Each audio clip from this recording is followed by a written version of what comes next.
আমরা এতগুলো বাড়ির লোক থাকতে কেন দুজন বাইরের লোক এসে যশের ট্রিটমেন্টের দায়িত্ব নেবে? কারণ আমরা বাড়ির সবাই সেই দায়িত্বটা পালন করিনি, তাই নিচ্ছে। As simple as that. আর তুমি যাদের বাইরের লোক বলে মনে করছো, আমি তাদের বাড়ির লোক বলে মনে করছি, বাইরের লোক বলে মনে করছি না।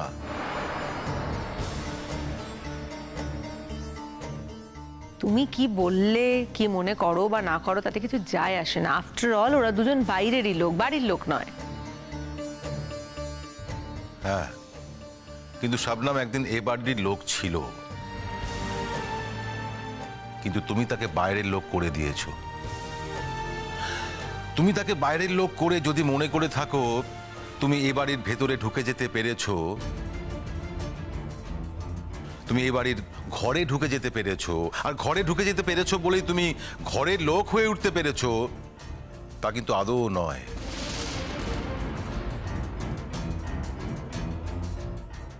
এ বাড়ির সবার কথা বলছি বা কেন, যশ কোনোদিন তোমাকে এ বাড়ির আদৌ একজন বলে মনে করেনি। আর সেটুকু বোঝবার মতো ক্ষমতাও তোমার নেই, কেননা তুমি শুধু মানুষের ওপরটা দেখেছো, মানুষের ভেতরটা দেখতে শেখোনি, আর তাই কোনোদিন দেখতেও পাওনি। শোনো আঙ্কেল, শবনমের কোনো এখতিয়ার নেই বাইরে থেকে এসে এ বাড়িতে ঢুকে যশের ট্রিটমেন্টের দায়িত্ব নেওয়ার। আমার পারমিশন না নিয়ে অ্যাকচুয়ালি শবনম এগুলো করতেই পারে না।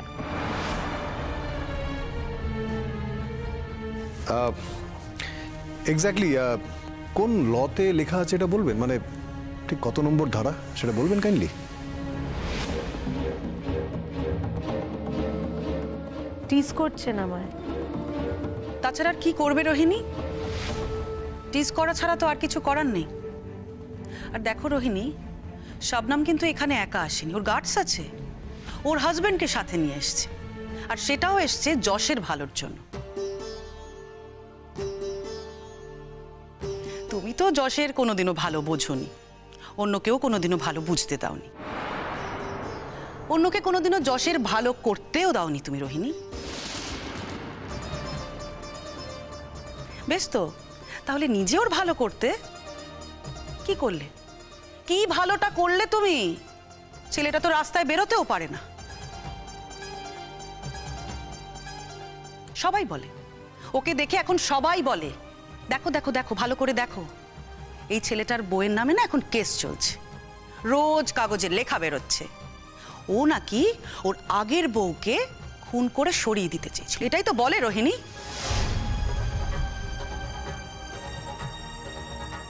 এত কিছুর পরও যে যশ তোমাকে এই বাড়িতে থাকতে দিয়েছে, এটাই তো অনেক।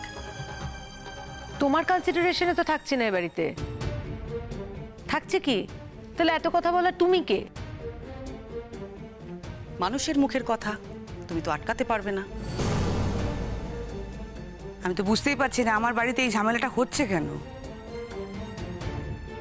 এই ঝামেলাটা আমি চাই না, একেবারেই চাই না। আমিও কোনো ঝামেলা চাইছি না, তাই বারবার সকলকে রিকোয়েস্ট করছি যে যশকে যদি একটু ওপর থেকে ডেকে দেওয়া যায়। কি হয়েছে? কি হয়েছে? কি হয়েছে? আমি চাইছি না তুমি যশের সাথে কথা বলো, একদমই চাইছি না। Get lost, get lost. Just what? দেখুন প্লিজ, আপনি আমার বউয়ের সাথে এভাবে কথা বলবেন না, প্লিজ ডোন্ট। ওকে এভাবে অপমান করবেন না। দেখুন, আগে যা করেছেন, একবার বেকসুর খালাস পেয়ে গেছেন বলে আপনার যে কেসটা হায়ার কোর্টে মুভ করা যাবে না সেরকম কিন্তু কিছু নয়।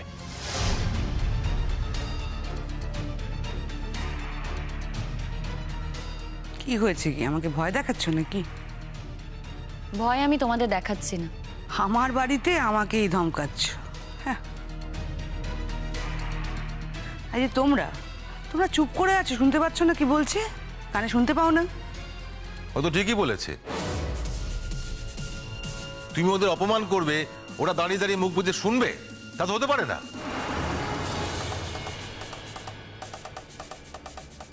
একটা মেয়ে, তোমার তো দুদিন হয়েছে মাত্র বিয়ে হয়েছে, তার মধ্যেই তুমি আবার এখানে চলে এসছো ঝামেলা করতে।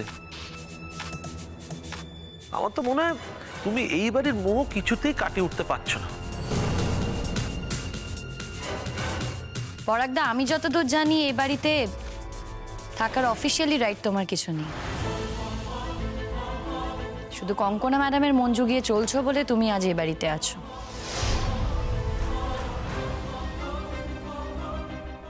সেক্ষেত্রে আমিও তো দেখছি তোমার এই বাড়ির প্রতি মায়া কিছু কম নয় পরাগদা। শবনম, তুমি কিন্তু তোমার লিমিট ক্রস করে যাচ্ছ। তোমার মুখে যা আছে তুমি তাই বলছো আমাকে। তোমার সাহস কিন্তু কম নয়। সাহস যে আমার বরাবরই ছিল সেটা তো এই বাড়ির সকলেই জানে।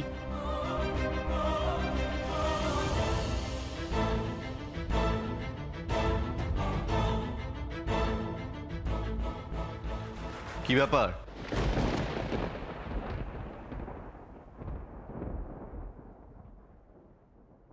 কি হয়েছে?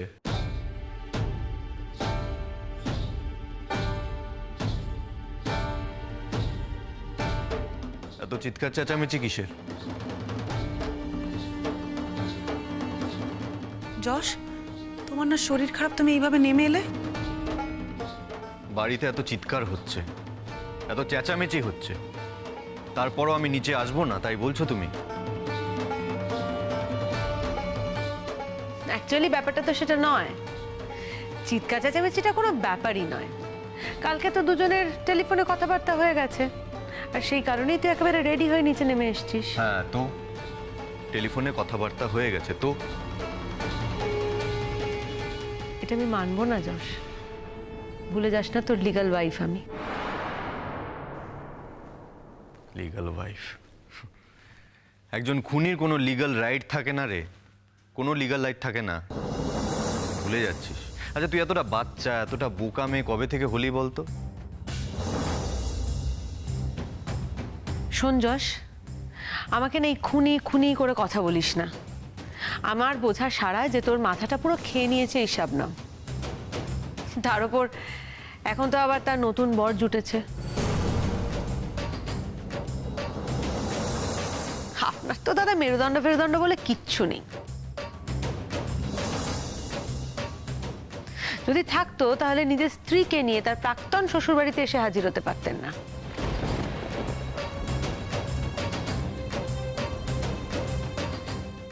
মেরুদণ্ড আছে কি নেই তার প্রমাণ তো আপনি আগেই পেয়ে গেছেন। আপনি বেল পেয়ে কদিনের জন্য এসেছেন জেলের বাইরে। এনিওয়ে, এ নিয়ে আর কথা বাড়িয়ে লাভ নেই। Yash, how are you feeling now? Okay, ঠিক আছে। টেম্পারেচার কমেছে তোমার? এই টেম্পারেচার কমার মতন টেম্পারেচার নয়। এত সহজে টেম্পারেচারটা কমার জন্য কি এসেছে নাকি?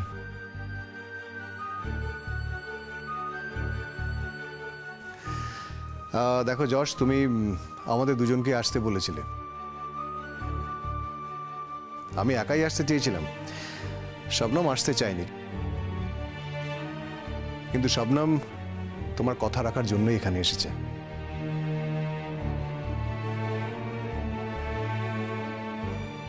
আমার বোঝা উচিত ছিল। শবনম এই বাড়িতে এলে ওর ওয়েলকামটা ঠিক একই ধরনের হবে।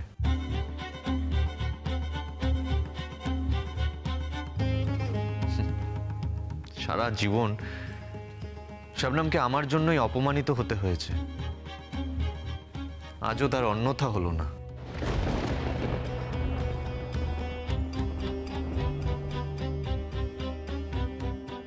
আমাকে অপমান করার সাধ্য কারণ নেই। যারা ভাবছে আমাকে অপমান করছে তাদের আসলে ভেতরটাকে বাইরে বার করছে।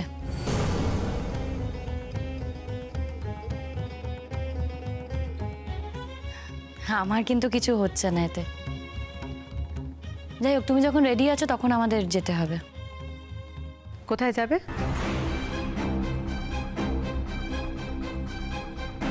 আরে ও যেখানেই যাক, তুমি ওকে আটকানোর কে?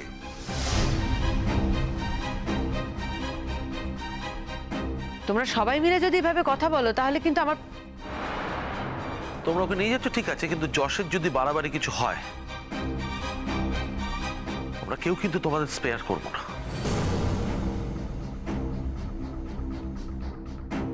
দাদা ভাই, আমি adult, I am an adult. আমার যদি কোনো বাড়াবাড়ি হয় তাহলে সেটার দায়িত্ব আমার নিজের, আর অন্য কারোর নয়।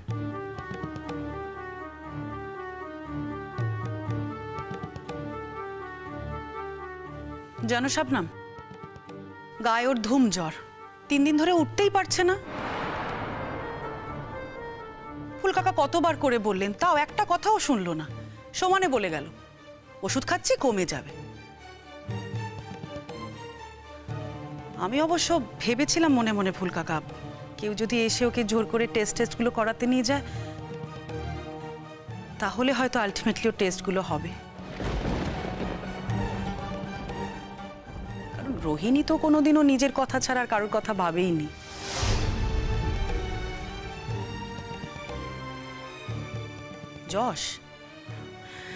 যশকে ও শুধু অধিকার করে রাখতে চেয়েছে।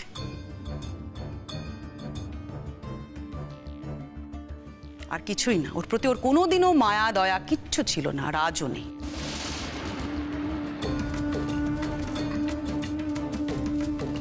এটাই তো সব থেকে বড় সত্যি।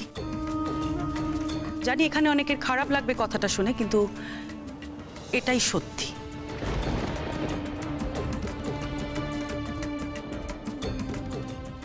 বৌদি ভাই, কার খারাপ লাগবে? আমার? তোমার কি মনে হয় আমি কিচ্ছু জানি না?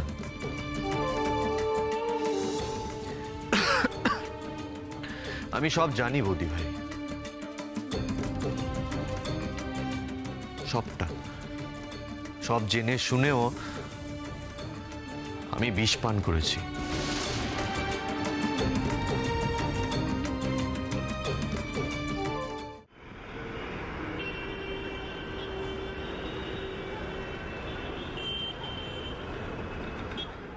এইভাবে আমারই বাড়িতে এসে আমার হাজবেন্ডকে টেনে নিয়ে চলে যাচ্ছে।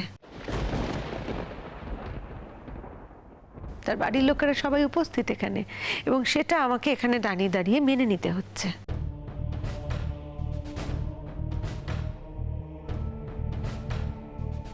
কে বলছে মেনে নিচ্ছি? বললাম তো, যশের যদি এদিক ওদিক কিছু একটা হয়ে যায় তাহলে। দাদা ভাই প্লিজ, প্লিজ দাদা ভাই, নিজের চরকায় তেল দাও। বয়স তো হলো অনেক, দিনের পর দিন বয়স বাড়ছে, কিন্তু আর একটা সময় আসবে যখন তোমাকে নিজের কাছে নিজেকেই জবাবদিহি করতে হবে। তখন কি জবাব দেবে? কি জবাব দেবে দাদা ভাই বলো? আমি শবনমদেরকে কথা দিয়েছিলাম যে ওরা দুজন যদি আমাদের বাড়িতে আসে তবেই আমি আমার টেস্টগুলো করাবো।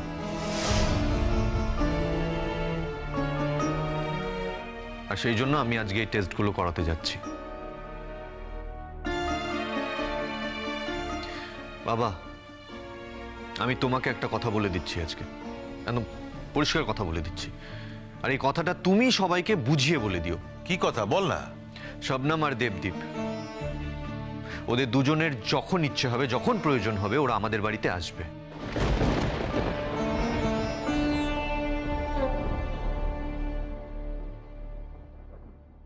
না না, আসবেই। এ বাড়ি আমাদের, তুমি না বলার কেউ না। তোমরা কিন্তু অশান্তি বাঁধাতে চাইছো। আমরা শান্তিতে থাকতে চেয়েছি, এখনো চাই। এই অশান্তিটা আমরা ওয়েলকাম করছি অ্যাট দি কস্ট অফ যশ।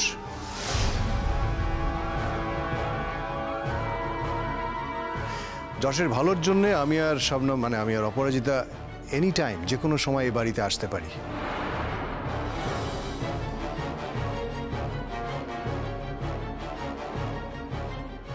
কেউ আমাদেরকে বাধা দিতে পারবেন না।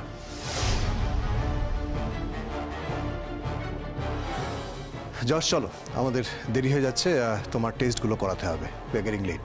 ওকে,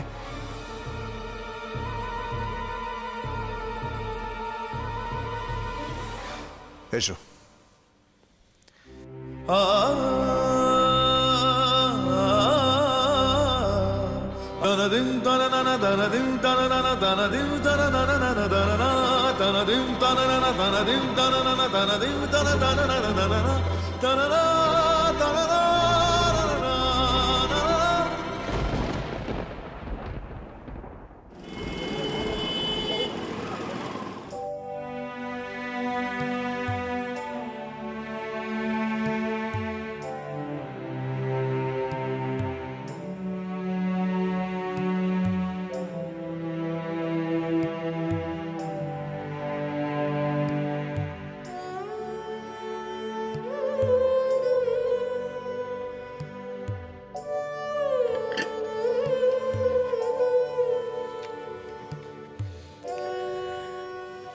মা ওষুধ খেয়েছে?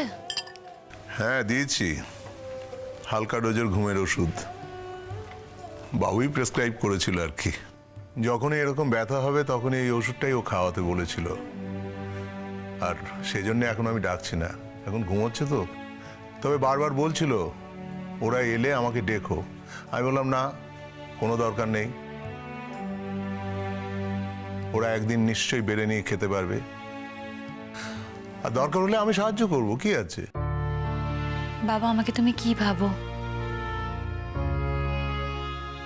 আমি এটুকু করতে পারি না? আমি কি এখন একবার মায়ের কাছে যাব?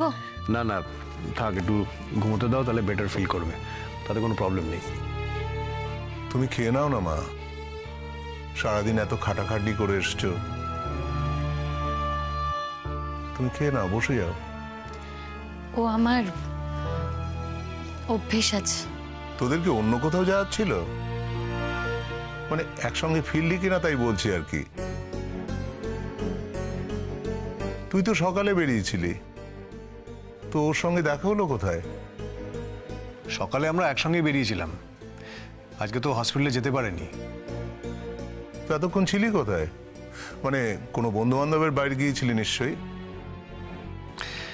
না, আসলে যশ তো খুব অসুস্থ, তাই ওকে কিছু টেস্ট করাতে নিয়ে গেছিলাম। ওর বাড়ির কেউ নেই ওকে টেস্ট করতে নিয়ে যাওয়ার জন্যে? থাকবে না কেন, কিন্তু মানে কেউ অতটা বুঝতে পারেনি। যশ চেয়েছিল যে আমরাই ওর টেস্টগুলো করাই, আমরাই ওকে অ্যাটেন্ড করি। যশ চেয়েছিল? না, আমি ফোন করে ওকে বলেছিলাম যে আমি যাব, কিন্তু যশ ইনসিস্ট করলো যেন মানে আমি অপরাজিতাকে নিয়ে আসি আর কি।